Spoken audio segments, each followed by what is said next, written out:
এমন চিনি দিয়ে শরবত আমার লিগে বানাইতে পারো না। হ্যাঁ, বাইরের মানুষ ভালো লাগে তোমার? নাস্তা খাওয়াও। কি হয়েছে মা? আম্মা, আপনি আপনার ছেলের কিছু কইবেন না। কি হয়েছে আবার? আমার খালা তো ভাই মিজান আইছে, তারা ধাওয়া দিয়ে খেদাই দিছে।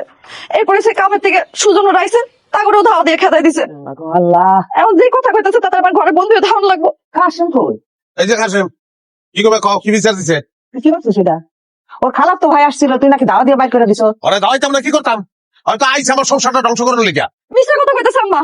মিজান বাড়ি খাই আইছিল আমার একটা ফেসবুক আইডি খুলে দিতে। ওইটাই লুকাইটি সংসার ধ্বংসের মূল চাবিকাঠি তো ওইটা। তুই মনে করছো আমি খেতে কাম করি থেকে আমি কিছু জানি না? হ্যাঁ, শোনো আম্মা, কি? ওই যে দক্ষিণ পাড়ার আবুল, ওর বউটা গেছে গা, সব জায়গায় আলাপ আলোচনা কই গেছে, কেমনে গেছে? এই ফেসবুকের মাধ্যমে খাগড়া শরীর এক চাকমা বলার লগে তার প্রেম হয়েছে, হ্যাঁ গেছে গা। ফেসবুকে এসব হয় নাকি? এমন কোনো কাম নাই যেটা ফেসবুক হয় না। কামের থেকে আকাম বেশি হয়।